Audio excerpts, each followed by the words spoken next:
আপনি চাইলেই হুট করে আপনার অবস্থার পরিবর্তন করতে পারবেন না। ধরুন এখন বর্তমানে আপনার পরিবারের আর্থিক অবস্থা খুব খারাপ যাচ্ছে। আপনি চাইলেই রাতারাতি বড়লোক হয়ে অবস্থার পরিবর্তন করতে পারবেন না। কিন্তু কিছু অভ্যাসের পরিবর্তন করতে পারলে আপনি ভবিষ্যতে আপনার অবস্থার উন্নতি করতে পারবেন এবং আপনার পরিবারকে একটা ভালো অবস্থানে নিয়ে যেতে পারবেন। আমাদের প্রথম ভুল, আমরা নিজেরাই নিজের উপর বিশ্বাস রাখি না। আর এই কারণে আমাদের কাছে যখন কোনো ভালো কাজের প্রস্তাব আসে, আমরা সেটা পারবো না বলে বাদ দিয়ে দিই। এটা কখনো করা যাবে না। নিজের উপর বিশ্বাস রাখুন আর বলুন, হ্যাঁ আমি কাজটি করতে পারবো। দ্বিতীয় যে ভুলটা করি সেটা হচ্ছে অলসতা। আমরা ভাবি আমাদের দ্বারা কিছু হবে না, আর এটা ভেবে আমরা সারাদিন অলসের মতো পড়ে থাকি। যেখানে দৈনিক 6 ঘন্টা ঘুমালেই যথেষ্ট, সেখানে অনেকে আছে 12-13 ঘন্টা বিছানাতেই পড়ে থাকে।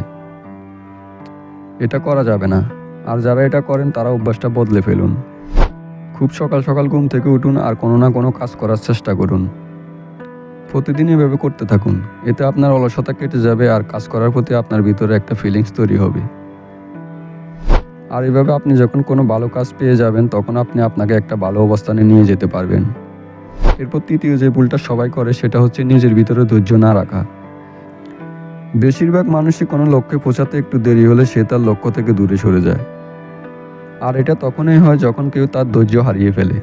মনে রাখবেন, যদি আপনি আপনার লক্ষ্যে পৌঁছাতে চান, যদি আপনি একটা ভালো অবস্থানে যেতে চান, তাহলে আপনাকে ধৈর্য ধরতেই হবে। আর অবশ্যই সৃষ্টিকর্তার উপর বিশ্বাস রাখুন। কখনো নিজের কর্মের জন্য সৃষ্টিকর্তাকে দায়ী করবেন না। উনি সবার ভালোই চান। দেখবেন একদিন উনিই আপনাকে আপনার লক্ষ্যে পৌঁছে দিয়েছে। তো সবশেষে আপনাদেরকে এটাই বলবো, এই অভ্যাসগুলো পরিবর্তন করুন। দেখবেন আপনার অবস্থারও পরিবর্তন হয়ে যাবে। আপনিও হতে পারবেন কোনো এক শিল্পপতি, আপনিও হতে পারবেন কোনো এক বিজনেসম্যান, আপনিও হতে পারবেন উন্নতির শিখরে দাঁড়িয়ে থাকা হাজার হাজার সেলিব্রিটির মধ্যে কোনো এক সেলিব্রিটি। সবাইকে ধন্যবাদ ভিডিওটা দেখার জন্য। পরের ভিডিওগুলো দেখতে চ্যানেলটা সাবস্ক্রাইব করে রাখুন। ধন্যবাদ।